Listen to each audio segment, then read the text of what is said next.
Bonjour tout le monde et bienvenue dans ce nouveau podcast. Alors, comme la dernière fois, je vais faire un podcast enregistré directement en live sur Twitch. Et du coup, on a quelques personnes dans le chat. On a Dipson, Humanka, Shit Don't Stop. Aujourd'hui, justement, j'avais envie de parler d'un sujet qui est les statistiques sur les réseaux sociaux. Pour la simple et bonne raison que ma précédente vidéo sur les cartes Pokémon à flop. C'est-à-dire que c'est un bide, les vues ne sont vraiment pas bonnes comparées à mes autres vidéos. Et du coup, je trouvais ça intéressant de parler de ce sujet des statistiques sur les réseaux sociaux. Parce que forcément, quand j'ai vu que la vidéo ne marchait pas, je me suis posé des questions. Je me suis dit, est-ce que c'est le format qui n'est pas bien alors que je pensais, en enregistrant la vidéo, que faire un format podcast où on peut échanger avec des personnes dans le chat, ce serait intéressant pour les personnes qui apprennent le français. Comme les vues ne sont pas bonnes, comme les statistiques ne sont pas bonnes, je me suis demandé est-ce que c'est un bon format, est-ce que ça vaut le coup de faire ce format. Bon, bien évidemment, si je réessaye un format assez similaire, c'est que je pense que ça peut valoir le coup, ça peut être bien pour les personnes qui apprennent le français. Mais bon, si au bout de 3 4 vidéos, je vois que ça ne fait vraiment pas beaucoup de vues, je vais me poser des questions. Et du coup, comme, l'a dit Humanka juste avant que je commence à enregistrer cette vidéo, il a dit peut-être que c'est le sujet de la vidéo. Et du coup, dans cette vidéo, et notamment avec Dipson, on parlait des cartes Pokémon, de la valeur des cartes Pokémon. Est-ce que c'est cher? Est-ce que c'est normal qu'une carte puisse valoir 10 000 euros, 100 000 euros, etc. Et en fait, le truc, c'est que sur le truc du sujet de la vidéo, j'ai un peu l'impression que si je regarde seulement les statistiques, je vais faire un peu toujours les mêmes sujets. C'est-à-dire que souvent, pour ces vidéos un peu d'apprentissage des langues, les sujets entre guillemets faciles, je mets beaucoup de guillemets parce que ce n'est pas forcément si facile que ça, mais on peut avoir tendance à vouloir faire des sujets assez faciles comme apprenez le français en 3 mois très rapidement. La meilleure technique pour mémoriser tout le vocabulaire. Et des titres comme ça, c'est forcément des titres qui vont plaire, des sujets qui vont plaire aux personnes qui apprennent la langue. Mais personnellement, quand j'apprends le japonais, donc je regarde beaucoup de vidéos YouTube sur des youtubeurs japonais qui font un peu le même style de podcast que je fais là. Enfin, c'est moi qui fais le même style de podcast qu'eux, mais voilà, des discussions face caméra, où, justement, ils parlent de sujets, variés. Et en fait, je me suis rendu compte que personnellement, au bout d'un moment, ces sujets qui tournent vraiment seulement autour de la langue, au bout d'un moment, ça devient répétitif, ça devient un peu redondant. Et du coup, ce que j'ai envie d'essayer de faire avec cette chaîne YouTube, c'est élargir un peu les sujets pour essayer d'amener des sujets plus variés. Pareil, il y a beaucoup de youtubeurs, français qui proposent des vidéos sur la culture française, ce qui est vraiment très bien, mais du coup, j'ai un peu le sentiment que si je fais la même chose, ça ne va pas forcément apporter quelque chose en plus pour les personnes qui apprennent le français. Donc, par exemple, Humanka, est-ce que toi, quand tu regardes des vidéos sur YouTube, est-ce que, au bout d'un moment, tu cherches des sujets variés ou tu préfères ce genre de vidéo, orientée sur, le français? Donc là, c'est là où le format de cette vidéo doit prendre son sens. Mais, ah attends, mince, attends, je suis pas sur la bonne, voilà. Je trouve ça bien, moi, d'aborder l'apprentissage par des biais ou des sujets plus universels que de simplement traiter des méthodes. J'aime les sujets variés, mais les cartes Pokémon, je connais pas. Ah, et typiquement, est-ce que quand tu as vu la vidéo Shit Don't Stop, est-ce que la vidéo carte Pokémon, tu t'es dit, bon, ça ne m'intéresse pas, donc je ne vais pas cliquer? Parce qu'en fait, du coup, le truc qui est un peu difficile, c'est que Les personnes qui apprennent le français, c'est déjà une niche, c'est-à-dire que c'est déjà, une catégorie de personnes qui n'est pas très grande. C'est une niche sur YouTube. Je crois que le mot est utilisé en anglais aussi. Et du coup, si on prend cette niche et qu'ensuite on fait une niche carte Pokémon dans cette niche, c'est nicheception, je sais pas comment dire. Heu, Ça fait que la cible de la vidéo, entre guillemets, va être très réduite. Bonjour Gilad, j'aime beaucoup j'aime beaucoup le fait que tu parles des choses qui arrivent dans ta vie, des choses variées dans ta vie. OK, ouais, donc tu aimes, les sujets variés. Merci en tout cas et bienvenue sur le chat. Je vois que c'est ton premier message sur le chat. Ouais, donc en fait, je pense que c'est un peu entre les 2. C'est-à-dire que si on fait une niche dans une niche dans une niche, si c'est nicheception, heu, à la fin, c'est trop spécifique et du coup, ça n'intéresse pas vraiment les gens. Mais du coup, l'idée, c'est de réussir quand même à traiter des sujets un peu différents. Les cartes Pokémon, je trouvais que c'était assez, c'est devenu assez populaire vu qu'il y a eu la hype, c'est devenu assez, «généraliste» entre guillemets.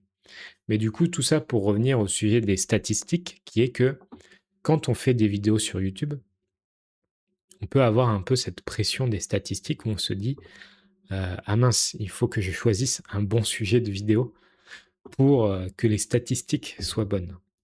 Et du coup, mais ça c'est c'est pareil, c'est valable, comme pour la musique, enfin n'importe quelle forme d'art. C'est est-ce que vous allez faire quelque chose pour que ça plaise aux gens ou est-ce que vous voulez faire quelque chose qui vous plaît vous? Je pense qu'il n'y a pas de bonne réponse. Il y a des personnes qui arrivent à faire exactement les 2, qui sont vraiment, par exemple des artistes de musique qui font des choses très spécifiques et qui arrivent à avoir, beaucoup de succès. Eux, je pense qu'ils ont tout gagné. Vraiment, c'est les rois du monde et sinon après, je pense qu'on est tous un peu entre les 2, à essayer de trouver un peu le juste milieu. Non, je l'ai regardé parce que j'aime tes vidéos, mais si c'est quelqu'un d'autre, peut-être je vais pas regarder. OK, ouais. Alors ça, pour le coup, ça touche un autre point, je trouve. C'est que personnellement, quand je regarde des vidéos, pour apprendre le japonais, j'ai l'impression que je deviens de plus en plus «fidèle» entre guillemets à une chaîne YouTube. C'est-à-dire que je regarde un peu toujours les mêmes youtubeurs et finalement après, peu importe le sujet que va traiter ce youtubeur, peu importe le sujet de la vidéo, je vais regarder parce que j'aime bien sa façon de parler. Et du coup, je me dis qu'il y a ça aussi, c'est-à-dire que là, ma chaîne YouTube, elle est assez jeune et je pense que c'est normal d'avoir des vidéos qui performent moins bien et que ce soit un peu variable. Mais que ce qui compte, c'est plus le long terme. Quand on regarde juste les statistiques, parfois on peut être un peu, comme on dit, la tête dans le guidon. Donc quand on conduit un vélo, quand on pédale sur un vélo, on a la tête dans le guidon, ça veut dire qu'on ne regarde pas devant nous. C'est-à-dire qu'on est vraiment, par exemple, là, si j'avais eu la tête dans le guidon, j'aurais vu les statistiques de la vidéo et je me serais dit, «Ah ben j'arrête, ça sert à rien, j'arrête». Parce que je vais vous montrer, mais du coup, c'est en fait, il y a un peu cette pression, on peut avoir un peu cette pression. Ah, ma caméra est toute petite. Hop, alors attendez, c'est, voilà, ça, c'est vraiment du live, hein. Je vous mets ça et je vais vous partager mon écran. Je vais peut-être rapetissir la caméra. Voilà. Capture de fenêtre, Google Chrome. Voilà. Et je vais mettre la caméra de l'autre côté. Mince.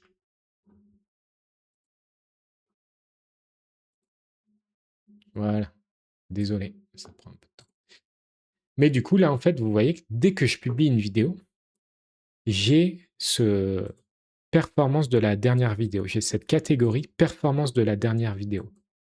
Et en fait, ici, il y a une statistique qui est importante à regarder, c'est le classement par vue. Ça, en fait, 10 sur 10, c'est-à-dire que c'est ma moins bonne vidéo. Parmi mes 10 dernières vidéos, c'est celle qui performe le moins bien. Et là, il dit 479 vues, alors que normalement, je devrais être entre 1500 vues et 2200 vues. C'est vrai que les sujets du quotidien, comme disait Gilad, est quelque chose qui parle à tout le monde car ce sont des faits plus généraux et qui peuvent se retranscrire dans le quotidien des gens aussi. Oui, voilà, c'est sûr qu'après, forcément, comme disait Shit Don't Stop, si c'est un sujet qui ne te parle pas, que tu ne connais pas, tu as moins envie de cliquer sur la vidéo, forcément. Mais après, je trouve qu'il y a des, par exemple, en youtubeur francophone, je trouve qu'il y a des youtubeurs où, à force de regarder leurs vidéos, tu sais que peu importe le sujet, ça va être intéressant. Et du coup, je pense qu'il y a aussi un peu ce truc d'habitude, de s'habituer à regarder des sujets différents sur une chaîne YouTube spécifique, qui peut être intéressant. Mais du coup, voilà, là, quand je vois ça, je me dis, merde, cette vidéo marche vraiment pas bien. Qu'est-ce qui fait que ça ne fonctionne pas? Et du coup, en dessous, vous avez différentes statistiques. Vous avez le nombre de vues, mais après, par exemple, vous avez le taux de clic par impression. Donc, 5,6%, ça veut dire que quand la vidéo est montrée à 100 personnes, 5,6 personnes cliquent sur la vidéo. Ensuite, il y a la durée moyenne d'une vue, 5,56 minutes, 5 minutes 56 secondes, alors que normalement, c'est 6 minutes 20. Mais ça, je comprends pas trop parce que ça va dépendre aussi de la durée de la vidéo. Mais du coup, voilà, là, on voit clairement la zone grise claire. C'est là où devraient être les statistiques de la vidéo.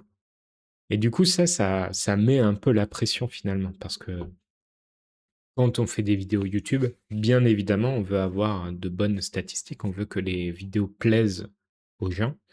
Et du coup, là, je me dis, bon, ça n'a pas trop de succès, quoi. Là, on voit que la vidéo, ça m'a fait gagner 0,83 centimes. Bon, moi, je m'en fiche parce que pour l'instant, je ne vis pas, je ne gagne pas ma vie avec YouTube. Mais quand je vois ça, je me dis, les personnes dont le métier, c'est 100% YouTube, elles doivent avoir une sacrée pression parce que si vous voyez une vidéo qui ne performe pas bien, ce n'est pas évident de comprendre pourquoi ça ne performe pas parce que c'est toujours un peu flou. Des fois, on a l'impression que c'est un peu YouTube qui choisit si votre vidéo performe. Alors, bien évidemment, on peut regarder le taux de clic par impression pour savoir si la miniature de la vidéo plaît ou pas. On peut voir la durée de visionnage, etc. Donc, on a des informations qui disent est-ce que la vidéo plaît. Mais derrière, parfois, j'ai un peu l'impression que mes vidéos ont les mêmes statistiques, mais que c'est finalement YouTube qui choisit de les pousser ou pas. Et là, ce que j'ai remarqué juste avant le stream, c'est que, pardon, c'est que cette vidéo, il y a beaucoup de Français qui la regardent, 22% de Français. Donc ça, je me dis que forcément, quand un Français clique sur la vidéo et il voit que je parle lentement, il va quitter la vidéo et du coup, ça va faire baisser un peu les statistiques. Bon. Salut, Juju. Bon. J'enlève le son juste pour tousser 2 secondes. Mais du coup, voilà, il y a un peu cette pression des statistiques. Et après, je pense que la question, c'est à quel point on regarde les statistiques pour choisir ce qu'on veut faire. Parce que d'un côté, il ne faut pas que les statistiques décident de ce qu'on fait, mais de l'autre, si je ne regarde pas les statistiques, je ne vais pas savoir si la vidéo vous a plu ou pas. Bon, voilà. Est-ce que... Ah, je vais aller bientôt chez le médecin. Est-ce que je dois aller chez Fransasia? Comme tu veux, Justine. Mais du coup, est-ce que vous avez un peu le même style? Parce que par exemple, pour le stream, sur la chaîne gaming, je vois que les vidéos sur Stardew Valley fonctionnent mieux. Je sais pas s'il y a des jeux qui n'ont pas bien fonctionné. Euh, oui, Balatro par exemple, le jeu de cartes Balatro. Bon, forcément, bon, Balatro, ce n'est pas un jeu qu'on peut refaire plein de fois pour des personnes qui apprennent le français parce que ce n'est pas très intéressant. Un jeu narratif comme Clair Obscur, on a commencé en live sur Twitch. Là, c'est intéressant parce qu'il y a une histoire, il y a des dialogues, donc il y a beaucoup plus de choses à apprendre pour les personnes qui apprennent le français. Mais par exemple, Dipson, qui fait des streams sur Twitch aussi, est-ce que toi, parfois, tu sens un peu ce truc de choisir un jeu parce que c'est un peu le jeu hype en ce moment, parce que c'est le jeu que les gens aiment regarder? Oui, en plus, le Stardew Valley, c'est trop mimi à regarder en fond, c'est agréable à regarder. c'est calme, donc je pense que ça correspond bien à l'ambiance de ce genre de vidéo. Balatro est plus technique aussi, oui, mais je pense que des jeux qui sont super connus amèneront plus d'interaction, plus d'audience. Oui, c'est ça. Et du coup, on arrive à cette question, est-ce que je fais des choses pour avoir de meilleures statistiques ou est-ce que je vais essayer de faire quelque chose parce que ça me plaît? Bien évidemment, je pense que ah, oui, car si je ne jouais qu'aux jeux que je voulais vraiment, ce sont globalement des jeux relativement niches et donc moins aptes à avoir un public plus large. Donc les jeux que tu aimes, ce sont des jeux niches et du coup, si tu joues seulement à ces jeux, forcément, tu auras moins de personnes qui vont regarder tes lives et tes vidéos. Ouais, et c'est là toute la question parce que, par exemple, Juju, elle dessine, elle fait de l'art et elle essaye de vivre de son art, donc elle veut vendre son art. Et là, c'est pareil. Par exemple, on fait des conventions, donc des conventions sur la culture japonaise et il y a ce grand dilemme pour les artistes dans ce genre de convention, c'est est-ce qu'on fait des fan art? Un fan art, c'est un dessin qui représente un personnage d'un animé, d'un manga et en général, ce genre de fan art se vendent plus facilement que d'un art original. Parce que les personnes qui vont dans une convention, elles vont voir le dessin et vont dire: «Ah mais c'est Naruto ou c'est Tanjiro de Demon Slayer» et elles vont avoir envie d'acheter. Mais du coup, en tant qu'artiste, on se pose la enfin, Juju se pose la question: «Est-ce que j'ai vraiment envie de seulement copier des dessins, enfin de réinterpréter des dessins? Est-ce que je n'ai pas envie de faire un art que je crée à 100 même si ça se vend moins bien?» Et c'est comme ce que Gibson disait sur les jeux qu'il choisissait pour, ses streams. Je pense qu'à la fin, il y a des artistes qui arrivent à faire à 100 ce qu'ils veulent et ça marche super bien, mais je pense que la plupart d'entre nous, on est plus un peu entre les 2. Essayer de trouver quelque chose qui plaît et qui nous plaît aussi, qui plaît aux gens et qui nous plaît aussi. Oui, voilà, en fait, la question, est-ce qu'on fait ça pour plaire aux autres ou pour plaire à soi-même et avoir sa propre patte, son propre style? C'est un juste milieu. Exactement. Et du coup, bon, le sujet de la vidéo au début, c'était les statistiques parce que ma vidéo, sur YouTube a flop. Elle a vraiment eu de mauvaises statistiques.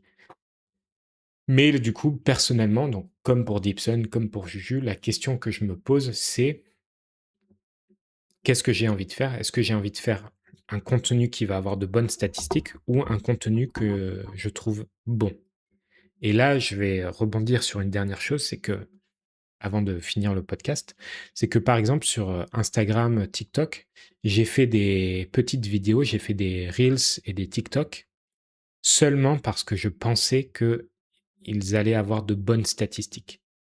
Sur l'apprentissage du français salut Juju, à la prochaine, à tout à l'heure.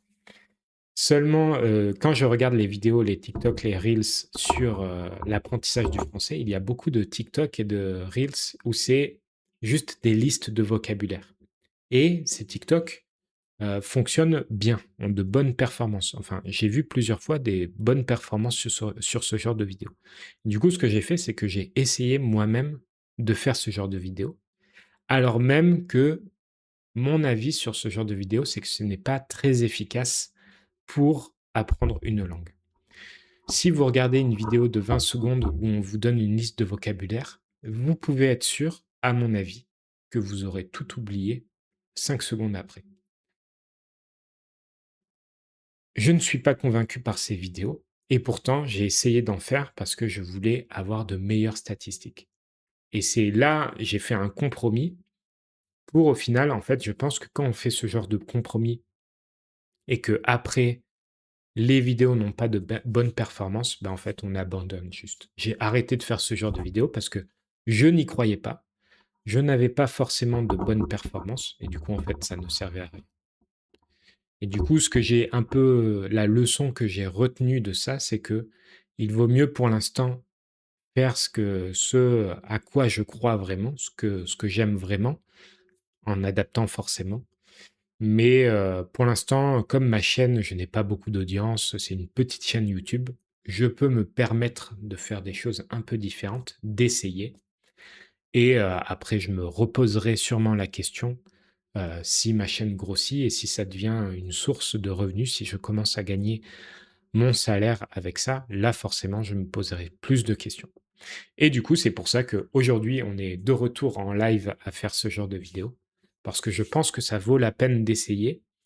Je pense que c'est un format qui peut être intéressant avec ces interactions pour les personnes qui apprennent le français. Et du coup, je vais continuer d'essayer.